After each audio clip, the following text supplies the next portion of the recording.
going down like a bunch of crazy dogs.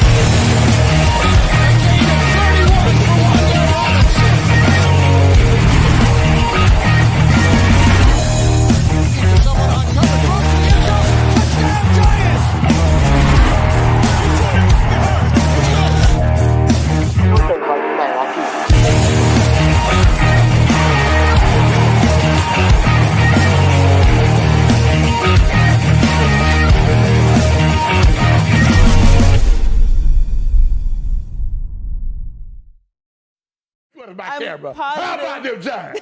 How about them Giants? How about them Giants?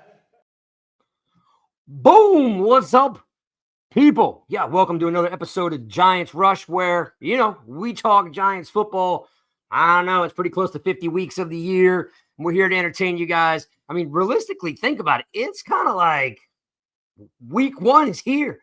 All the complaining, bitching, crying, the optimism, the fighting, the celebrating, all that comes to a head right now, and we're going to be ready to rock on a new season coming up this week. So, I've got a lot of things to say, as I normally do, but of course, don't ever forget this. It's good to be the king. Which would be me. So, we're going to get rocking here with another episode of Giants Rush. Hey, do me a favor. Hit the subscribe button. It helps us out. Let you know when we're doing some new things. And we're going to do a lot of new things this year in 2025. I promise you. Fantasy football is off and rocking. Thank you guys for pounding that out, for you guys jumping on board. It's the Ballers League, year 3. Grand prize is always something cool. And Spartan Mike is off running that. So thank you for everybody, who supported that year 3. Let's bring in the Joker. Miss the fireworks. There won't be any fireworks.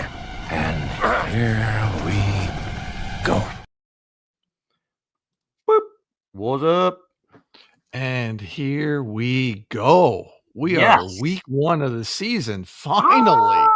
Finally. Yeah, I know. Yes. I know. It's funny. I kind of ignore it. I knew you guys are different than me. Like I told you, I don't really love camp. I don't get crazy about camp. It's just not my thing, right? And then I kind of ignore it, and then all of a sudden, bang, and then it creeps up on me, and I'm like, whoa, season's here, holy cow. And you guys are like, where you been? I tune it out, right? You know me, I tune out a lot of that camp stuff, right? Like I told you, I like who fights who won the fight, is there anybody injured? After that, I'm good to go. Yeah. Well, we're at that point now. We're good to go. We are good to go. Finally, I'm ready. And listen, I leave Thursday. I'll be in DC. I'll be there at the first game. I can't wait. I cannot wait. I'm ready to go. Yep. And guess what? I got a surprise for you. You're on mic, dude. You're on mute. What's the surprise? Okay, well, I'm going to show you. So I was doing a little digging. Okay. I found this individual that I really like. And I already know you really like them. Okay, all right. So, because you know me, I'm always looking for talented cats that want to talk Giants football. Yes. So, I connected with this guy, Chris. And all of a sudden, this guy, Chris, knows what he's talking about. He's got some things to say. Well, we like that. I was going to say, you know me, I like guys have things to say. Yeah. So, he runs the Giant Topic. If you guys are familiar with it, give him a thumbs up. And if you're not familiar with the Giant Topic, check him out on Twitter. It's at the Giant Topic, and good dude. And I said, hey Chris, I know you just moved to Texas. You're probably down there all by yourself, slugging it out with Cowboy fans. So I said, let's give you a little home cooking.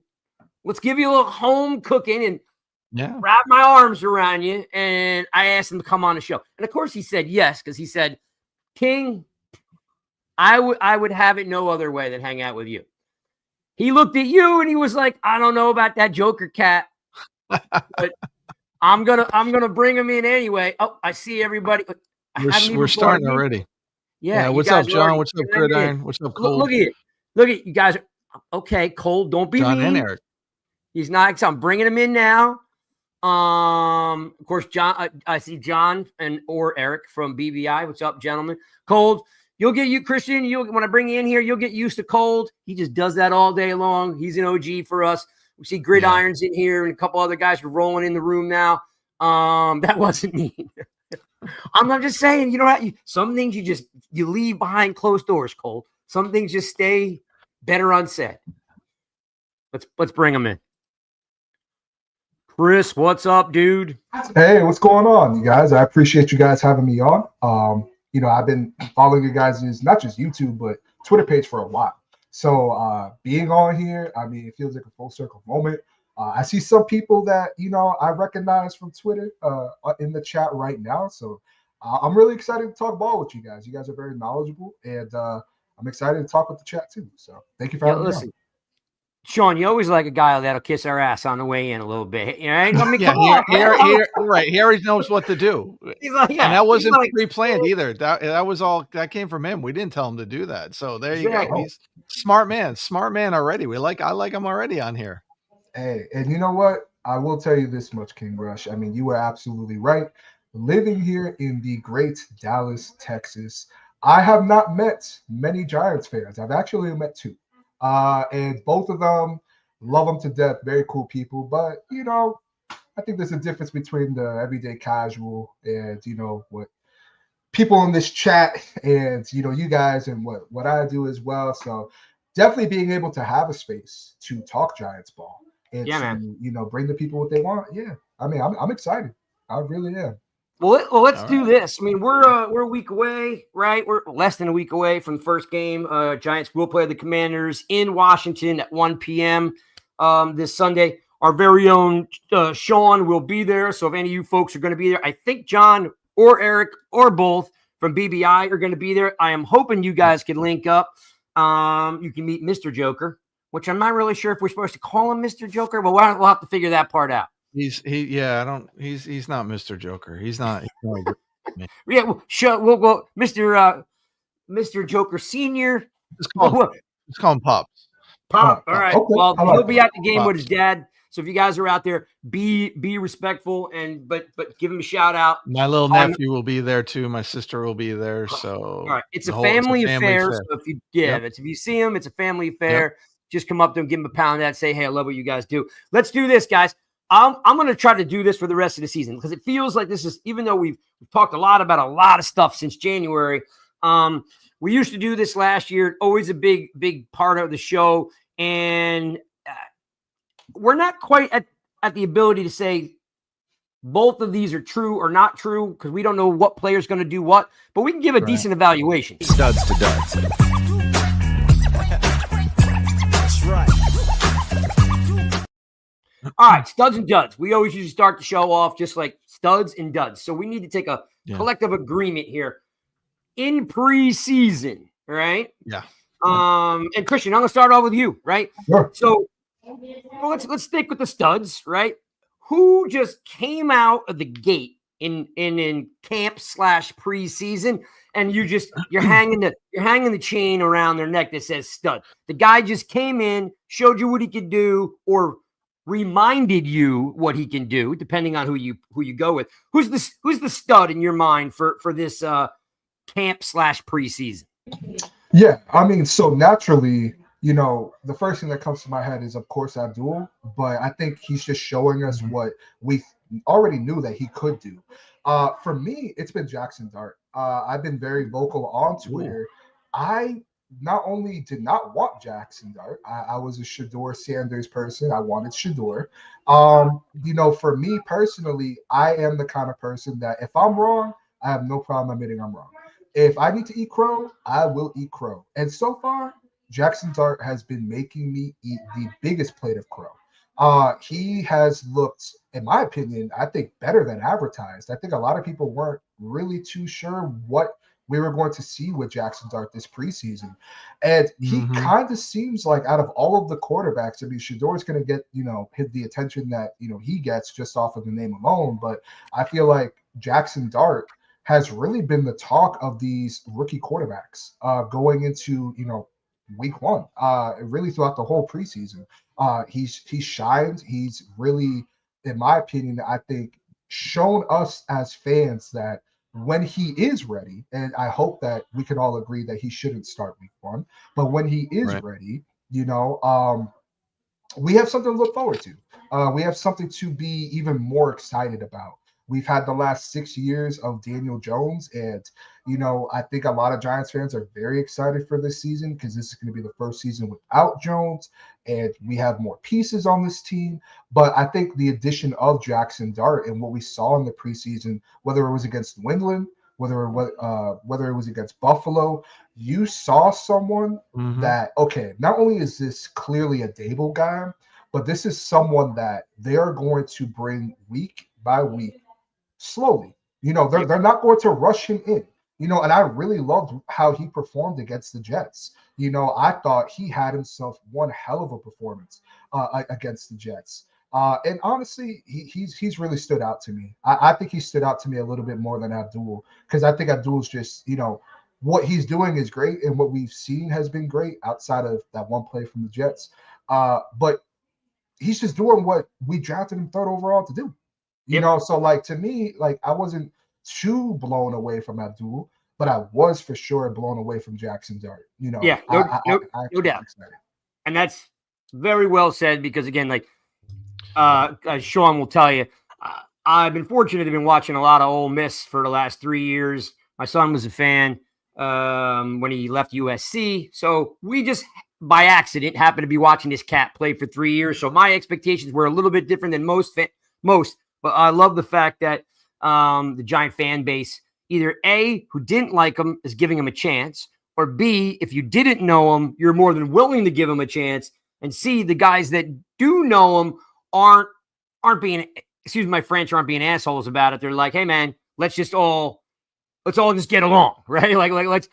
It's not about pointing the fingers anymore. Those days are gone. Yeah. We could push those to the back, right?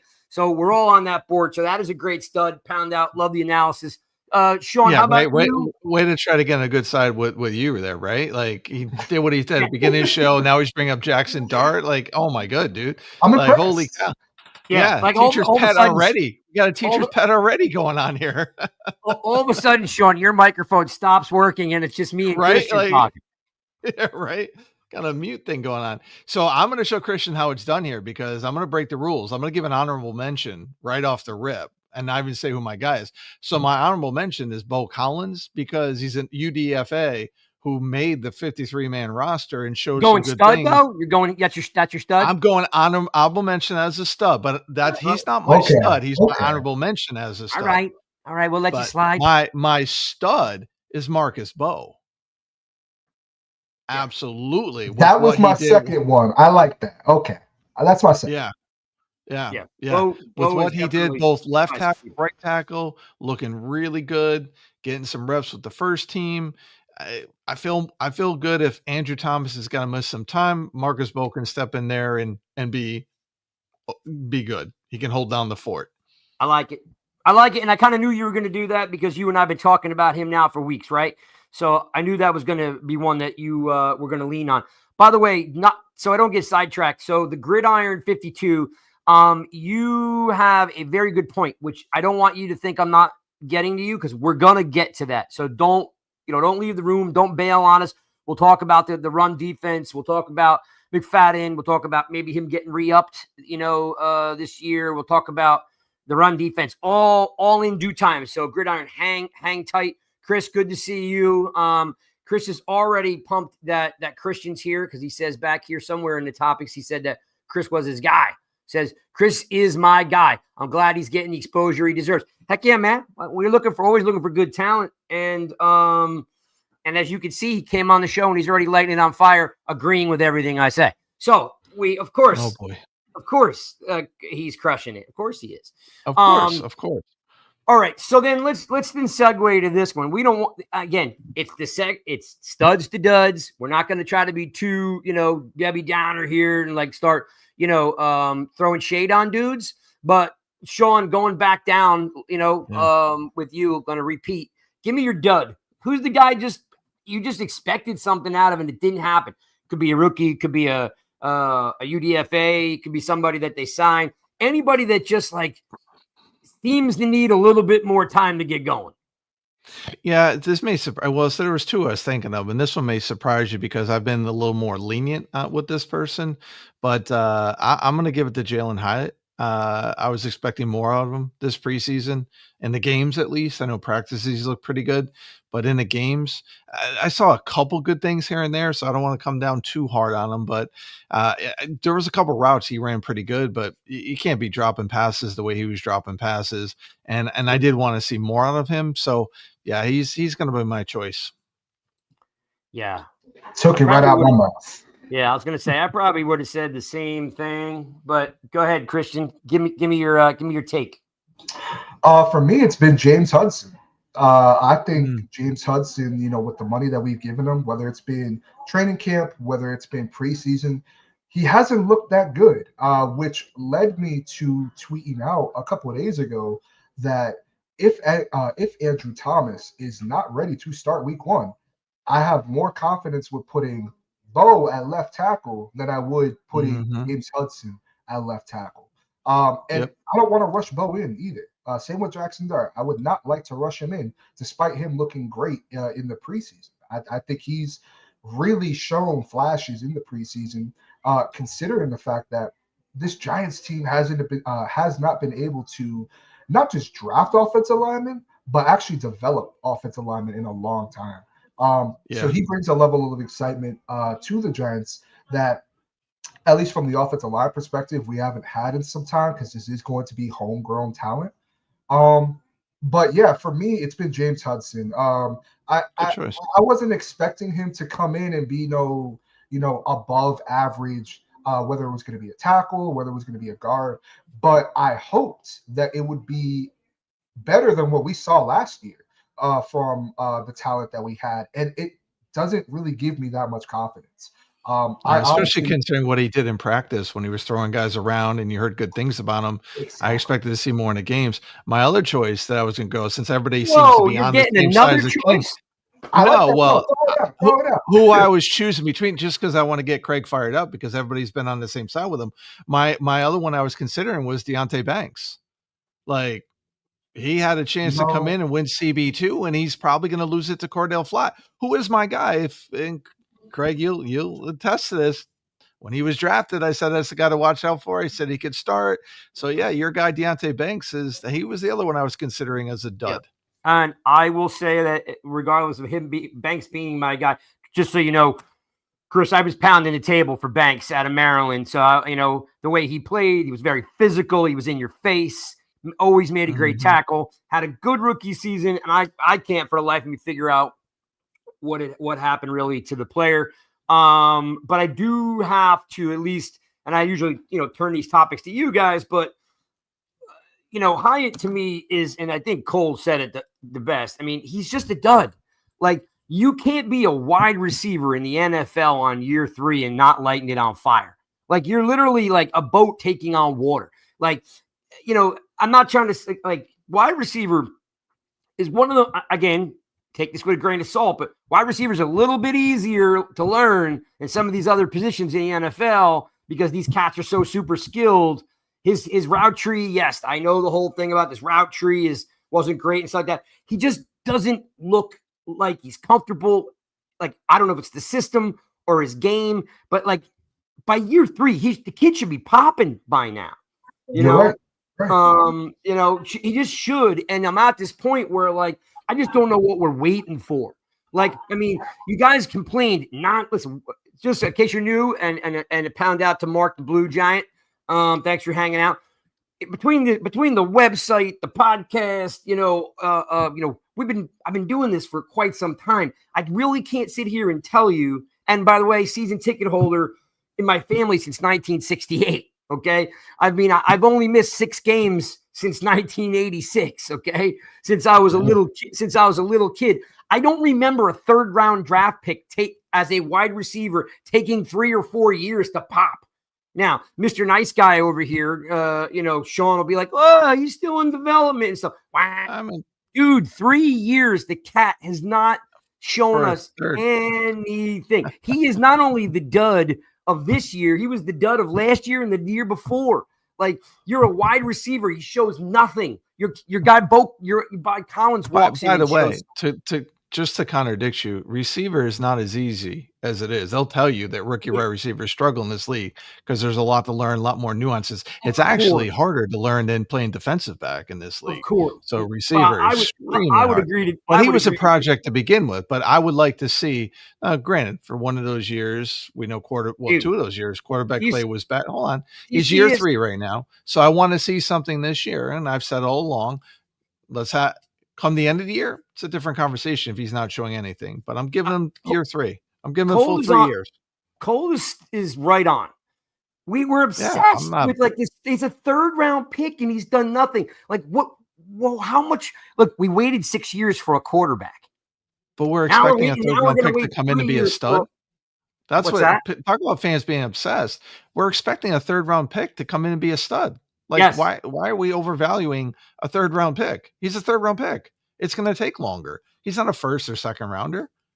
But here's the thing. Listen, I hope he does you. well, but I'm not overly in love with the dude, like at all. I'm on. Like I said, I'm agreeing with you that I hope to see something, but it's not hope. Like there's no hoping anymore. There's nowhere else to go. Like if this cat can't pull out 700 yards receiving and 7 touchdowns, he doesn't show any. He just doesn't show any value. How long do you carry a 3rd round pick when you don't? You could package him up and trade him. I don't know what kind of value he has, but he hasn't shown anything. I feel like I'm right in I'll the say middle between you guys, to be You're honest. in the middle. Mm-hmm. Yeah. Because I feel I didn't mean to cut you off, Joker. I feel like no, you're fine. I'm right in the middle between you guys because there is a piece of me where I want to be more patient with Hyatt, but at the same time, it's like you were viewed as this one-trick pony, and the one trick ain't working. It's not working, and it's like I look at those 2 crucial drops that he had, and drops aren't the end or be all, but when you're someone like Jalen Hyatt who can't really what's the word I'm looking for, can't afford to have mistakes like that. How many fans wanted to get rid of Darius Slayton for his drops? You know what I mean? And now, he got that. Looks like he got it figured out, got himself an extension. Hyatt, I mean, I was pretty high on Hyatt. I'm not going to lie. I drank that juice. I saw that game against Bama, and I was like, if we could get something like that, this offense could, they could add wrinkles to this offense that we haven't seen. But unfortunately, it kind of feels like almost he's like a liability out there. And he shouldn't be because, he does have the speed to him. I know a lot of people, including myself, were talking about how, he put on all this weight this offseason. Maybe he could be more physical at the line. Maybe this will help him. And we'll see, but he leaves a lot to be desired. And I think this is a whole other conversation. And maybe we could talk about this, whether it's today or on another time. But the lack of attention that Joe Shane and this front offense has had when it comes to the wide receiver room, to me, has been a little alarming, because I'm not saying to go out there and spend a 2nd or 3rd round pick this year on a player, but come cut down day, you couldn't pick up someone. You come, preseason, you couldn't make like maybe it's a 7th round pick or a 6th round pick swap, for a player, bring in some new people. I mean, I know you want to roll with the rookies and whatnot, but I would have liked to have seen them, make some additions, knowing that Hyatt hasn't really panned out. And I'm hoping for Wandale too. I know Chris just mentioned Wandale. I'm hoping for him too. But if he doesn't pan out this year, the Giants, I mean, they have some real questions to ask him with how early are they going to address that position next year. Yeah, and I want to address this real quick. Oh, not that one. This one too. So here's what I've seen he's improved. Number one, after those 2 drops, he caught that touchdown pass from Jameis Winston, which was good. So he's with that. And also his route running has gotten better. There was a couple passes during the game. He ran a hitch route, I think, both times. Came back, ran a great route, had great separation, caught with his hands. Where he's struggling, what he has to get away from is he's not a 50-50 ball kind of guy. And what's happening is he's trying to create contact to get separation, and he gets off balance. So he just needs to outrun the guy. And if it's close, stop trying to push off, because he loses his balance. So there are things that I'm seeing that showing his improvement. Let's see what happens once the season comes in and if they utilize him, take the top off. Like I said, when he was drafted, if you can utilize him like Deshaun Jackson had a great career just taking the top off of defenses. He's not a 50. Deshaun Jackson was not a 50. And I'm not saying Jalen is Deshaun Jackson. Let me be very clear. But utilize his skill set in the same way. Don't throw him 50-50 balls. Throw him where he's got to outrun the receiver and run under it because he struggles with contact. He gets off balance, no coordination, and he gets his hands off a place. So just real quick, those are the things that I saw where I've seen improvement from him.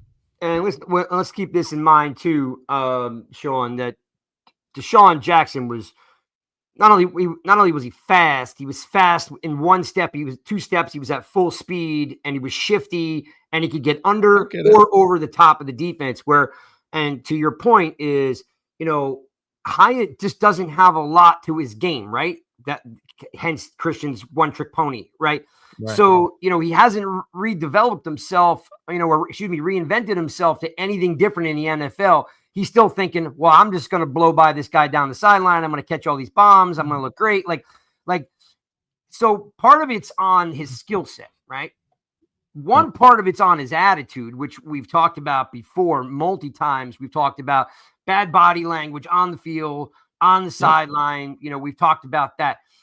I think the other part that comes into play that no one's talking about, and this kind of also goes back to what Christian was saying, is if you wanted to know what he could do, why didn't you play him every single preseason game and throw the rock at him 7 or 8 times a game? That's the way you find out what a guy could do. So, we can make up anything we want. At the end of the day, none of us, including the coaching staff, doesn't know what he can do under pressure and under fire in a game because he's not on the field long enough to see what he can do. We're never going to see him actually grind because he never gets an opportunity. They dropped the ball in preseason with putting him on the field and just throwing the rock at him. If he had 7 targets and 4 catches, 8 targets and 5 catches, we'd feel a lot better today, but we don't because we really don't know what he can do beside running a 9 route. I mean, honestly, ask yourself, well, is he good at maybe that skinny post? Is he good at, can he run maybe a wide receiver screen like Plaxico could? Can he own that hatch to the middle of the field? We don't know because he never had a chance to do it. So as much as I want to blame it on his skill set, which we do, and we blame it on his attitude, which we do, I'm still going to put 1/3 of this disaster on the coaching staff for not just saying, you know what, dude, this is your last go. So let's throw the rock at you. Show me what you have. And they did not do that. Can I ask y'all something? And I want to ask the chat this too. God forbid, because Darius Slayton has not been injured much during his Giants tenure. If Darius Slayton goes down, do you have confidence that Hyatt could come in and play the Slayton role? Because I don't. I really don't. And I think a lot of people don't take into consideration how valuable Darius Slayton is, even more valuable with Jalen Hyatt not living up to that 3rd round selection. Who, let's remember this, that if John Michael Schmitz was taken, they were willing to trade up into the 2nd round to get, which I think would be an even bigger blunder had he done that, and we're still having this conversation.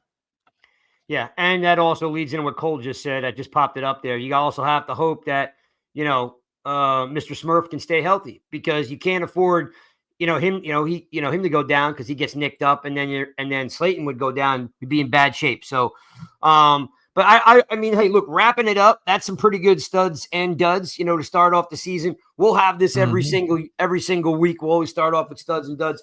We are, for you new folks that are tapping in, super appreciate you pounding it out for you guys. We're going to try to bring Christian in here every single Monday if he's around. And we do appreciate you guys tapping in and checking us out. Rush is a couple places. We're live every single Monday. And I mean every single Monday at 7:30. We are here. You find us on Twitter. You can find us on Instagram. The Instagram account is a little bit new. There's a little bit of content up there for about a year. I definitely have to pay a little bit more attention to it. But we appreciate you guys. And of course, there's nygiantsrush.com. If you're new, which is a bunch of you here that are new because you're fans of Chris, just to give you an idea, If you look at the beginning of our show, it says, we tell you what the players tell us. We are known for our interviews. If you go to check out the YouTube channel and subscribe, you'll see over 60 Giants interviews with current and former players and beat reporters. 2 weeks we'll have Paul Dottino on, but we have Sean. Give me like 5 or 6 interviews we've done. We've had Micah McFadden, we've had Carl Banks, we've had Isaiah Hodgins, we've had Leonard Marshall. You talking players? You talking media? Oh, yeah. Kurt Warner. Warner, Jordan Renan, Ryan Dunleavy. We've had Dave Saverston. We've had Dane Belton, Daniel Bellinger. We interview a lot of guys, so if you're looking for some cool interviews, head over to the YouTube channel. You can see them there. Because that's what we're known for. And of course, the beat writers, Dunleavy, Dottino, Jordan, Renan, Marash from WFAN. So thanks for hanging out with us. Bang, bang. Let's keep moving. Gentlemen, this is something that we've wanted to do, or we should have done maybe even earlier in the year, but before the season starts, we got to talk Russ. Okay. We just got to dedicate some time to Russ, right? I mean, there's no way around it. We got to talk about Russ. So, yeah, exactly. Because I'm going to get my little speech out first.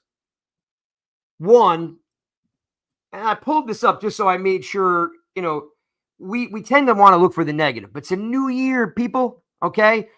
Denver, the guy still threw for 3,000 yards and 26 touchdowns. Last year, an abbreviated year, 2,500 yards and 16 touchdowns. Like, he's a perfect guy for what we want here. I really do believe that for a couple reasons.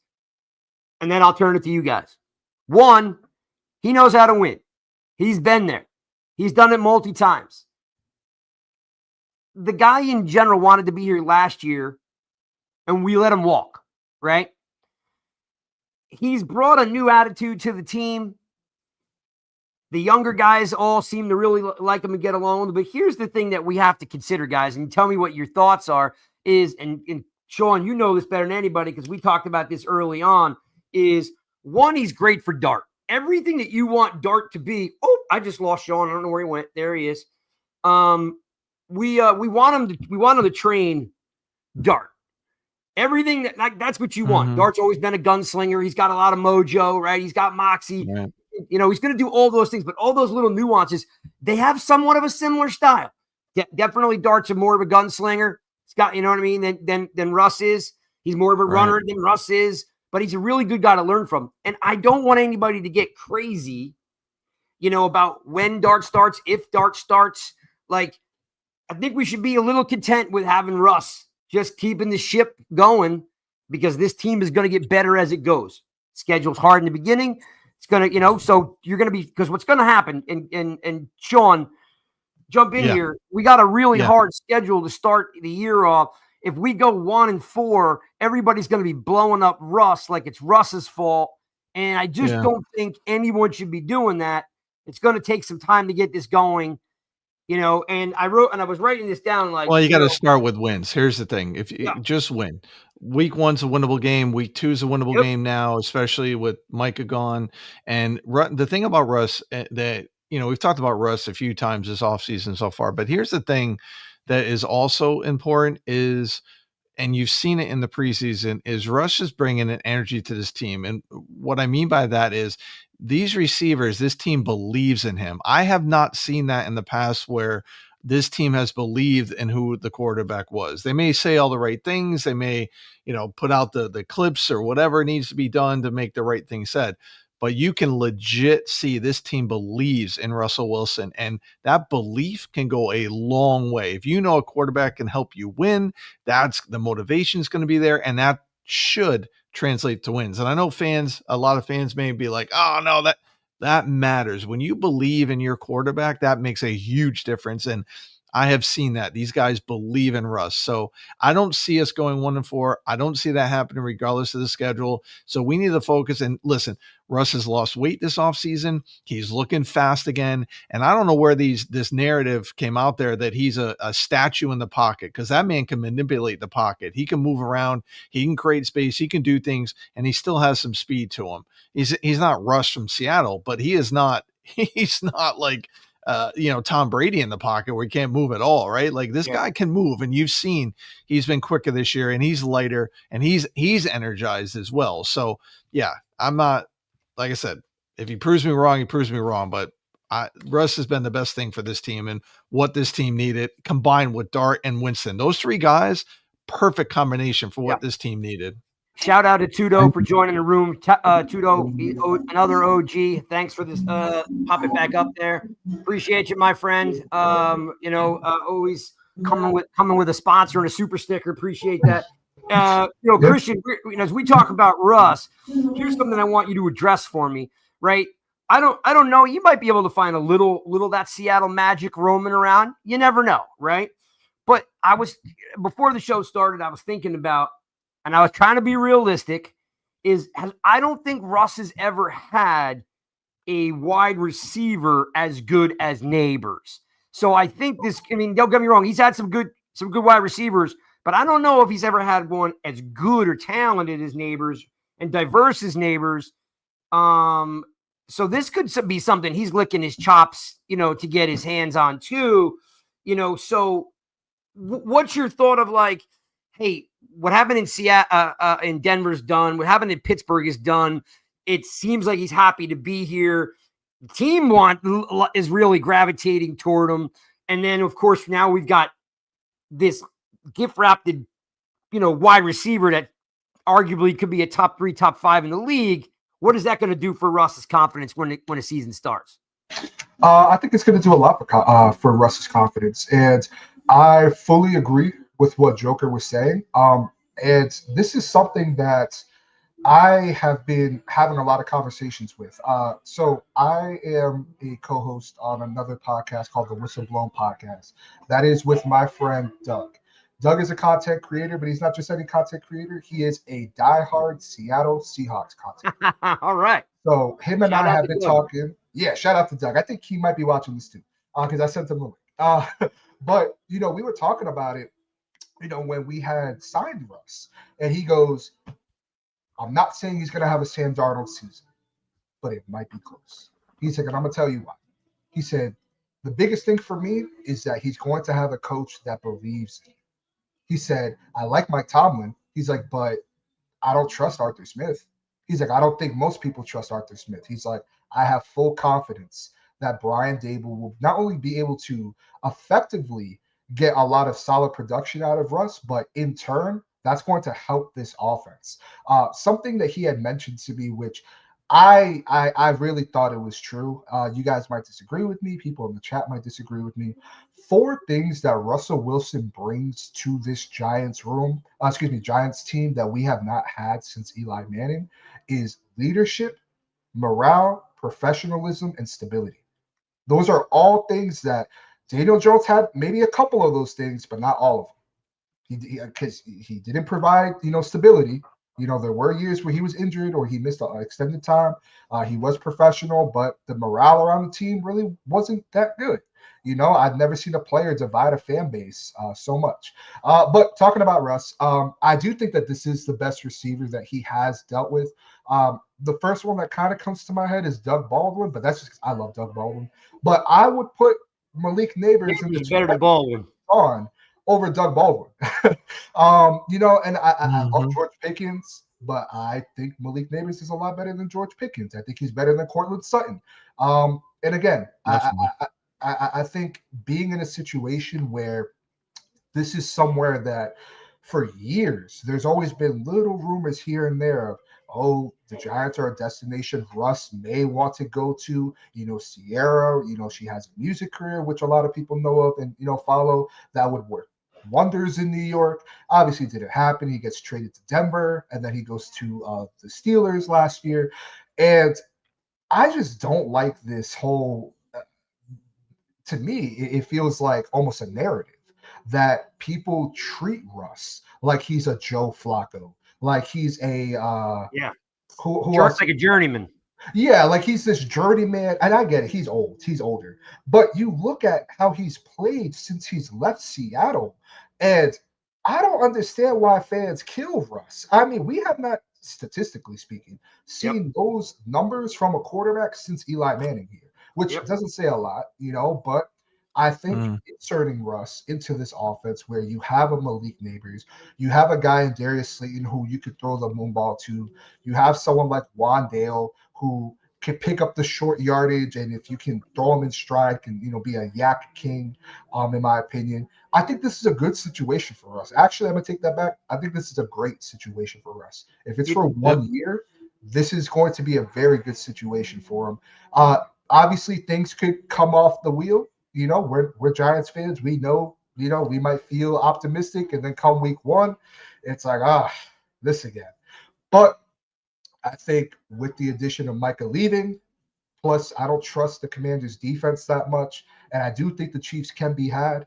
The Giants are going to be put up to a test, and I think they will do fine on that test. I would not be shocked if by, going into, I think it's the Saints after the Chargers, where if this team is 3-1 or at worst 2-2, that would not shock me whatsoever.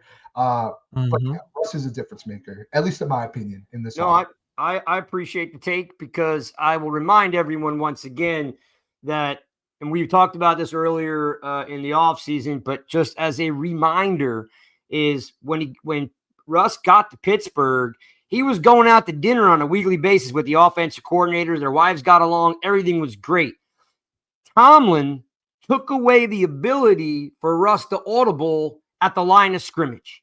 He likes to run the rock, and he didn't want Russ audible in and out to a pass. He did it enough times where they took that away from Russ. That soured the entire relationship, went right downhill, and he was out. Because the way it started is very different how it ended. Okay, like they were almost waiting for Fields to just not have a good game. They wanted to get Russ in there. Russ was a winner. The offensive coordinator believed in Russ. The only thing is that Tomlin is Tomlin, right? He wants to control his team. He wants it to be executed his way. He doesn't want the team to be the quarterback's team. It's Tomlin's team, and it has been for, 18 years, right? So, and again, I'm not killing Tomlin. Smart man, does it really well. But in Russ's scenario, if they just let him do what Russ does, he might still be there. So, with that said, now that we have Russ here, he's really going to give us a good chance. And again, if you guys aren't Russ fans, that's cool. But let's look at, 2020. He threw for 40 touchdowns 5 years ago, okay, and 4,200 yards. Then he threw for 25 and 3,100, 16 and 3,500 in a half a year. Remember, he did break his finger that year. Then he had 3,026, and then last year in a half year, 25 and 16. Like, he still has the ability to get it done, and it's perfect for Dart to learn from, as much as it is Winston, because Winston keeps everything chill, right? Keeps everything chill, and you can already notice, like, man, this cat's going to have a broadcast career because he's great on camera. He's a lot of fun in the locker room. So, and again, he could probably still play and start somewhere in the NFL, but if he doesn't, you could still see that could be a really great quarterback coach. He's definitely a good mentor for Dart. Hey, Mark Thompson, sorry I missed you, buddy. Good to see you. And I think Cold said something here. You knew once Dart played well in the preseason, the Fools were going to start pushing Dart to start. 100%. Yeah. I am the first one.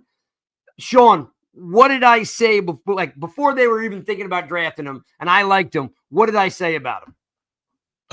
He had the things he had to work on, his footwork, other things, and he was going to take time to develop, and we shouldn't start him right away, basically. I said it in January. I said it in February. I said it in March. We're a fan. I've literally watched this guy for 3 years in college. He's super fun to watch, right? But we have Russ. He doesn't need to start. It won't kill us to let him actually spend some time with Russ. Sean, Daniels is an electric player.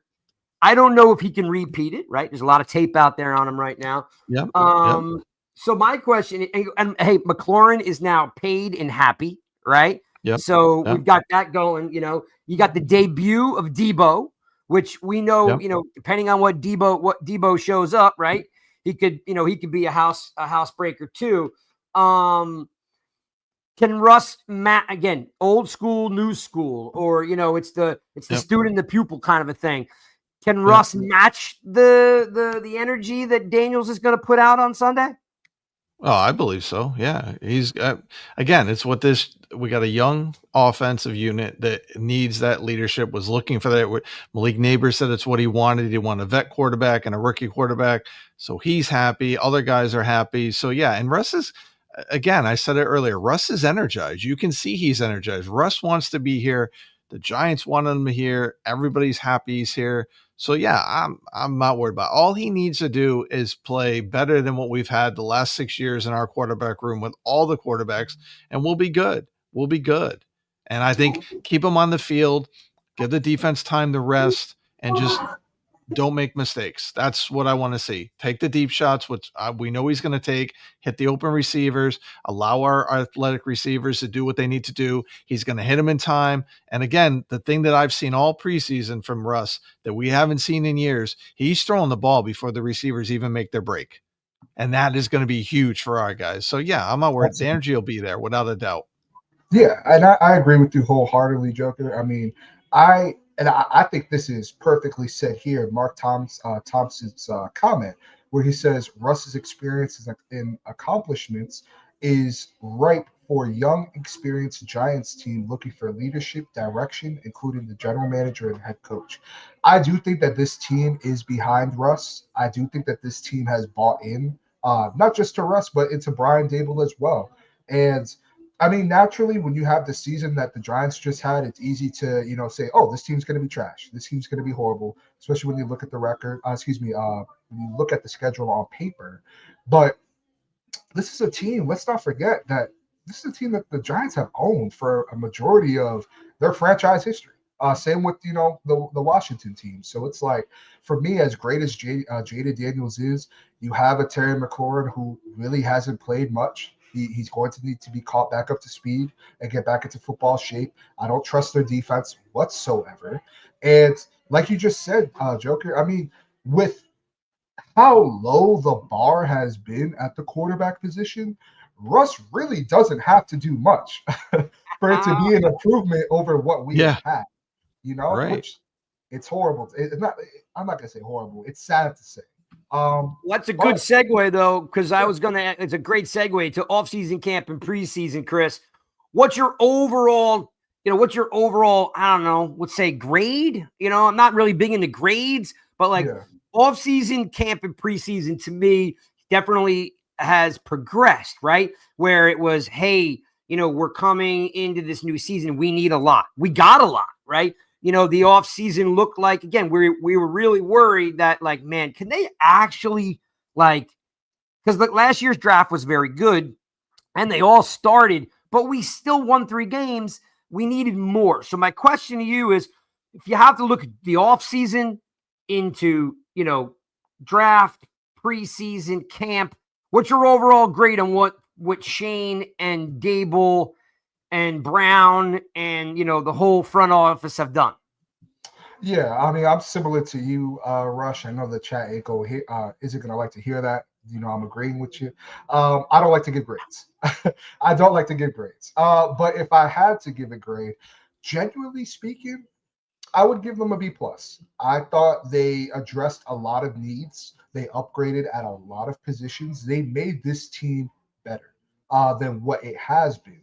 And I think we are starting to see the identity of what Joe Shane and Brian Dable and the rest of this front office want this Giants team to look like.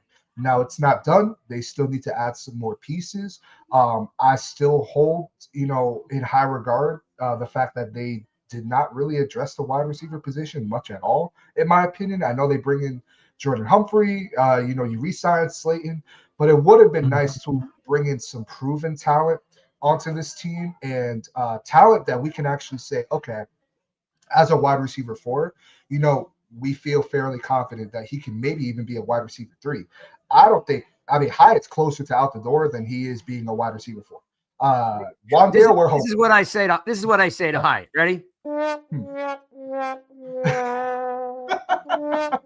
Yeah, I mean, essentially. So it's like, for that reason alone, I'm going to give them a B plus. Had they done a little bit more, I would have given them an A, just because I think they knocked it out with the draft. I thought free agency.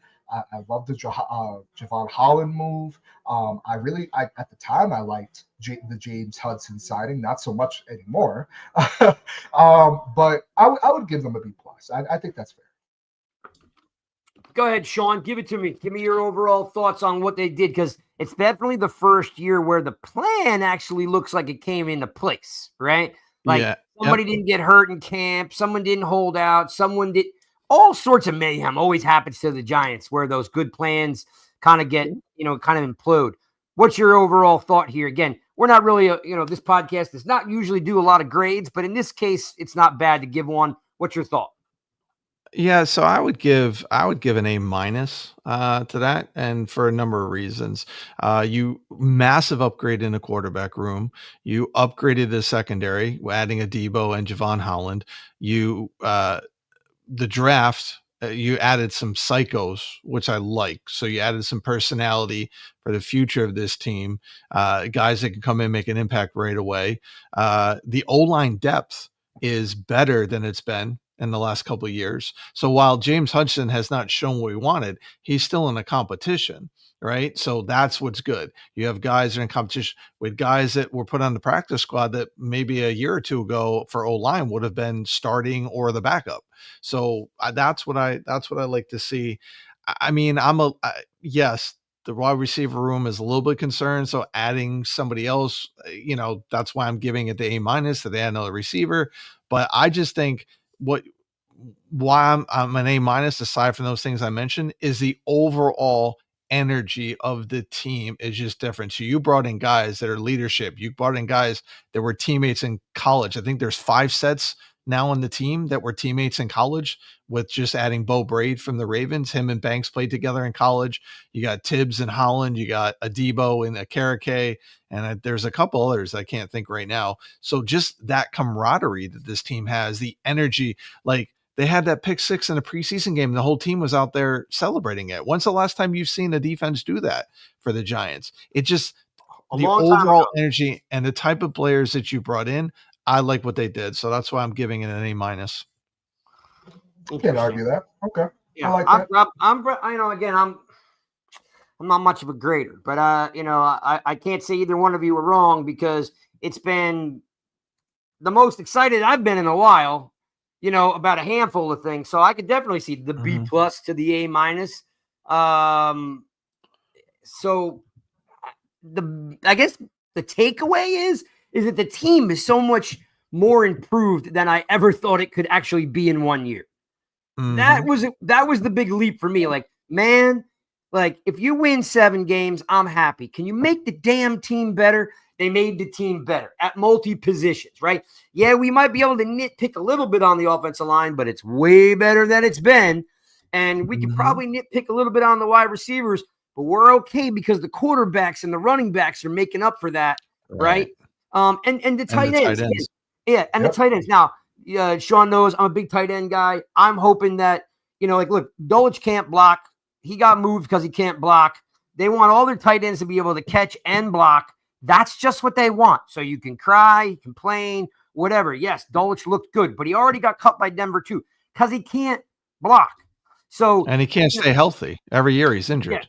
Yeah. And again, we agree to disagree on this. I thought Manhurts is an average pass catcher, but a phenomenal blocker. So he stays, and Sean had mentioned that he made a bet with Mark Thompson that Manhurts was going to, and I think he's getting like a free stay in Barbados for it. I think the bet was, and and Sean won because I thought Manhurts would go. But the moral of the story is we're hoping that Russ, who's had some decent tight ends over the years, can use Bellinger and Theo and Manhurts to a degree. So if the wide receivers don't step outside themselves and become all world. I mean, Neighbors is all world, but the other guys can't pick up the slack. We're hoping that they can start utilizing and putting back in those seam routes, those speed outs, those flood passes to the tight end, because we haven't had a tight end, have 700 yards in since Stinking Chalky. You know what I mean? Or it probably wasn't. Probably Martellus Bennett. Greens, probably had it. Yeah. All right, I got to sidetrack here for a second, guys, because I promised. Let me look back for it.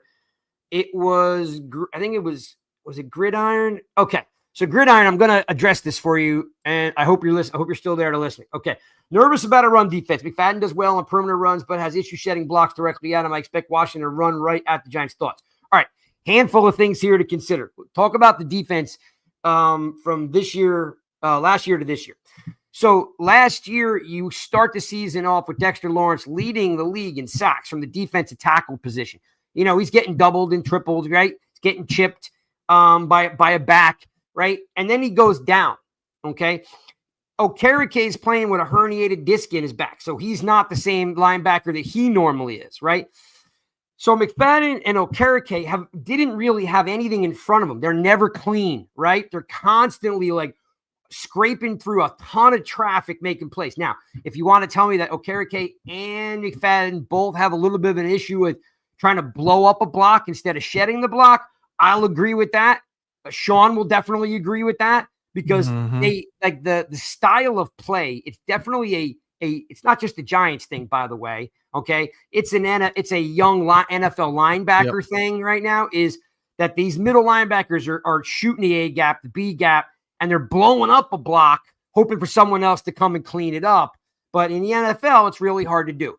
But my premise, Gridiron, what I would tell you is I wouldn't be nervous. Why? Is because you now have a better defensive line. Alexander's going to be coming along, right? They brought in Golston, right? You got healthy Dexter. Okereke is healthy. McFadden is healthy. In fact, Sean and I both agree that when Okereke went down and McFadden moved over to his spot, he actually played better in that spot. So the takeaway here is that McFadden is the first player in 18 years to have back-to-back 100 tackle seasons. That's saying a lot, okay? Okereke is the captain, and he deservedly is the focal part of that, that defense, and he's the captain, him and Dexter, right? You got to keep your linebackers clean. And what the defensive line the Giants have had, which has been dirt, okay? You can't expect great games out of your middle linebackers if there's guys at their feet and they can't scrape and they can't get through. Do they make mistakes? Hands down. I'll tell you flat out, Micah McFadden's a friend of the show. You guys have all know we've interviewed him 3 or 4 times, right? His boys, Belton, we've had them on there. They're all saying the same thing. Hey, Wink's defense had its moment and it's things that worked. And in fact, I'll play it for you guys. And then he talked about Shane's defense. So this is like year 2 in Bowen's defense. So look, I'm going to play this just for you guys because, you guys are the best. Appropriate. Makes sense with the run defense. All right. Check this out. Here's the McFadden interview that we did a couple months ago. And we asked him about, let me get that off the screen first. We asked him about what the difference was between the two defenses, Wink and Bowen. And Sean, who hates Bowen the most here? That would be you. Yeah. I was going to say, got you. Definitely you. Definitely you. Like that dude just boils my blood in every way. But I'm trying to. We had the 32nd ranked offense, and we're talking about defense. Yeah. But I'm a defensive guy, right? I'm a defensive guy by heart, all right. But here's the McFadden interview where we asked about Wink and Bowen, and they want to give this defense, enough time to gel. So here's McFadden. What we're all wondering. How does it feel year to year going from Wink's defense to Bowen's defense? What's the major difference? I'm sure. And you don't have to say anything. We're not looking to put you in that spot, but there's got to be a difference between those two systems. And how does it feel going into year 2 with the system? Because I'm sure it's better now you got a year under your belt. Yeah, without a doubt. Whenever you go, the first year in any scheme is, I don't want to say difficult because you have the offseason, you have training camp to get used to it, understand to get the basics down, but there's still a little bit of training wheels on it. And everybody's kind of figuring it out as they go. Usually the first 4 or 5 games of a season in a new scheme is kind of seeing how the other teams are playing against it and what you're getting from an offense and what's hurting us. But yeah, year two, usually that's the settling point. That's when everybody feels really comfortable. There's already an understanding going into the offseason, with what we've done in the past year. There's a lot of film to go off of, a lot of correction to make from the year before, maybe some things, the coaches want to adjust heading into year two. So it's always helpful to have that first year under the belt. But yeah, Wink, I think it's pretty obvious. He was really aggressive. He had that, there was the scheme was, I came in as a rookie, so it was difficult for me to learn. I think, people who had seen quite a number of defenses in the NFL were able to get a hold of it pretty quick. But, I honestly, I like both of them. But yeah, Wink was really aggressive. It really didn't matter the time or place, but, he was trying to put pressure on the quarterback. I'd say Bowen, he still has that in the bag. And, there's going to be, specific times where he wants to pressure and bring the house or whatnot. But, it's a little bit more flow to it and a little bit more coverage, and especially for linebackers. But I really enjoy both schemes, and I enjoy playing in both of them. There you go. Right. So we got to give Bowen a good, a chance. But just kind of painting the picture for you guys that, I wouldn't really be worried too much about the run defense because the defensive line is better. Your linebackers are going to be cleaner. You also got a stud safety now that, can, Newbin's healthy. Newbin's going to come in and whack some dudes, right? And then you got Holland that's going to ball hawk it.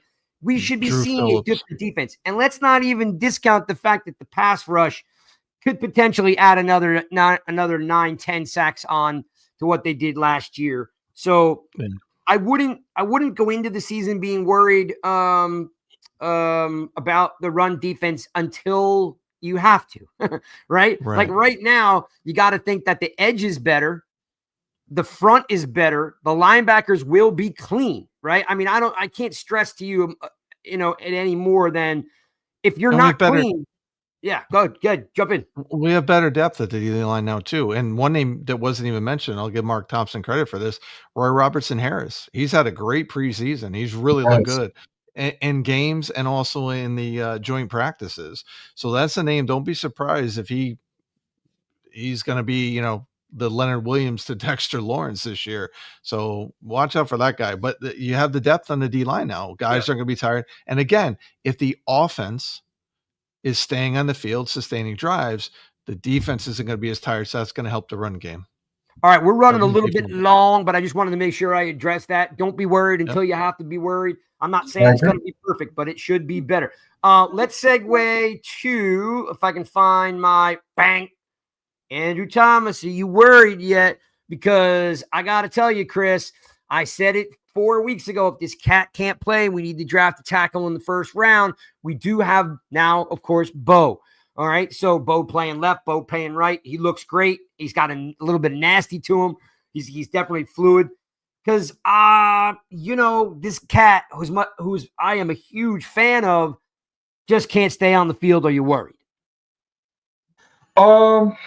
Yes and no. I think I'm more worried with his comments recently, stating that, I'm not going to put myself out there if I don't feel like I'm ready to go. And then, you hear the front office as well as coaching kind of hinting at, he should be ready to go week one. So I'm not too sure where I lean in regards to what Thomas is saying or what this front office is saying. Personally, though, I am a little bit I'm a little concerned, because it's the most important position on our offensive line. Andrew Thomas, when he's healthy, is a very good player. And that's been the biggest issue, is him staying healthy. For me personally, I think with Thomas's injury history, it's kind of played into me feeling a kind of way about extending Jermaine Illuminor.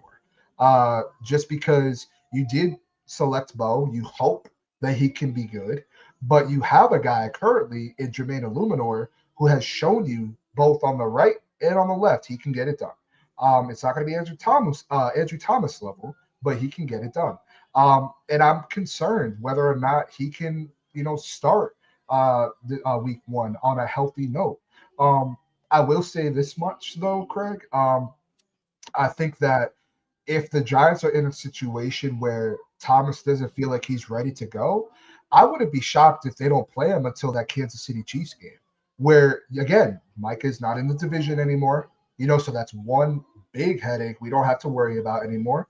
The lack of talent on that Commanders defensive line, and plus the age of that defense too, they might say to themselves, we could probably get by with the guys that we have for the first 2 weeks, giving Andrew Thomas some more time, not rushing him in. But even still, I mean, it's hard for me to confidently say, no, I'm not worried, because I am worried. All right. He's a big, I appreciate that, because a lot of people are saying, I'm not worried. And I'm like, look, man, this team literally goes down the tubes when that guy goes out. So, and you're spot on with the Luminor. Sean, give me a take. Yeah. We're running a little long, so I wanted to make sure I got to this topic because it is important, because there are folks out there like, it doesn't matter. We're not going to be able to run the ball if he's not there. That could be true. But the biggest issue is, let's bring him back when he's healthy. I'm cool with it. I will say I'm with Chris. I don't love the tone. I don't love I'm not going to, I'm ready. It's like, I mean, dude, you've literally missed 2 years of football. I don't know what else to do here. Damn fair at this point. Yeah, I'm not worried until it's time to worry. The tone doesn't even bother me. It's saying the right thing. There's no reason to rush back, right? You've missed time. You had this. I mean, that surgery was to remove a screw. I mean, that's pretty commonplace. It's not like he had a new injury or anything like that. So there's probably a little gamesmanship going on right now as well. Well, we know Daboll does that, and I got no problem with that either. Now, if he's missing multiple games, okay, fine. But yeah, I'm not overly concerned. I don't mind what he said. I think it's the right thing to say. Like, I'm not going to rush myself back, because he wants to be there for the season, the majority of the games. If he rushes himself back, it's a problem. But I think the tone from both sides, I think it got blown out of proportion. So no, I'm not worried. I'll worry when it's time to worry. That's how I do it. That's what I do. I wish I was like you, Sean. I really, because that's such a good way to look at it, where it's like, I'm not going to worry until I worry. I mean, I'm not going to worry until I have to. And I'm trying to keep that mindset.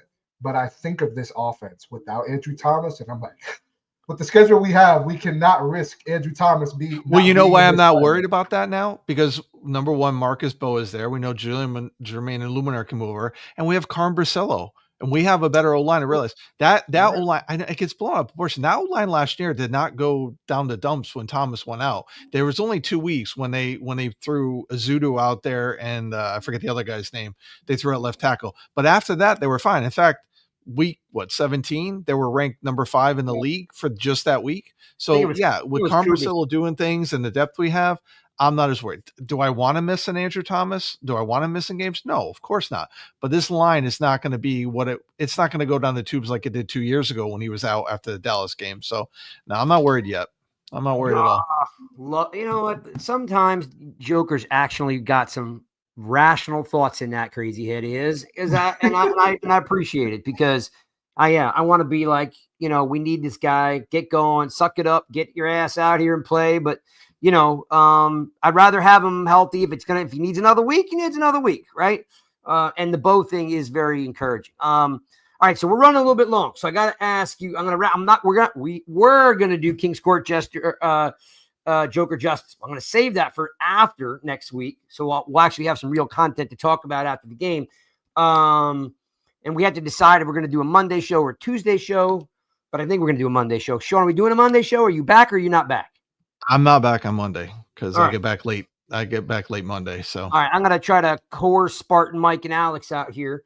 And give me a thumbs up give me a thumbs up. How did Chris do? Give him a thumbs up, because we want to bring Chris back, so don't say anything mean. Say how you feel.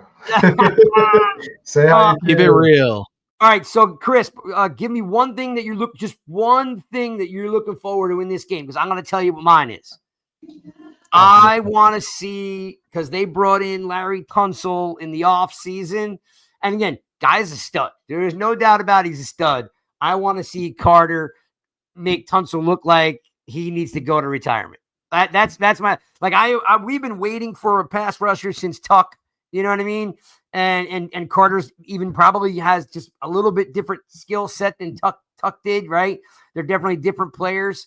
So I'm excited to see Tunsil and Carter. I'm excited to see a Debo and Holland. tossing it to you. What are you excited to see this week? So you took Abdul Carter right out my mouth. That was someone I was going to go to. But I'm going to go to the other side of the ball. Malik Neighbors. How is Malik Neighbors going to look with Russell Wilson throwing him the ball? I like some of the additions the Commanders have made within the last 2 years in their secondary, but it's very young. It leaves a lot to be desired. And Malik had himself a game, the 2 times that we played the Commanders last year. And that's what Daniel Jones throwing the ball. So I'm very much looking forward to Malik. I think he's going to have a huge year for the Giants. So he's for me. How many yards? Give it to me. So I said prior to the preseason, I thought he could get anywhere between 14 to 1,500. Woo! After the preseason, I'm gonna be so honest with you, seeing Russ. Maybe it's just Russ throwing that deep ball to Bo Collins. Give me 16 to 17. Oh, I like it.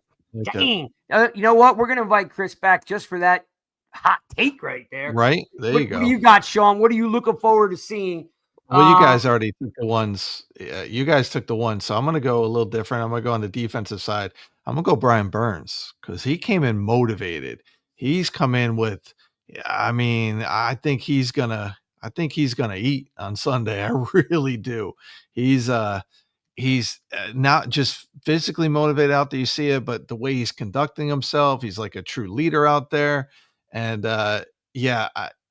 So, and I see Mark's comment there. Yeah, the majority of the snaps he played at left tackle in the preseason. I know there's some things put out there by some other people that said he didn't look comfortable. I didn't see it, especially while he's playing there. So I think he'll be fine there. But yeah, no, Brian Burns is the guy that I'm looking for. Scott, don't worry, Scott.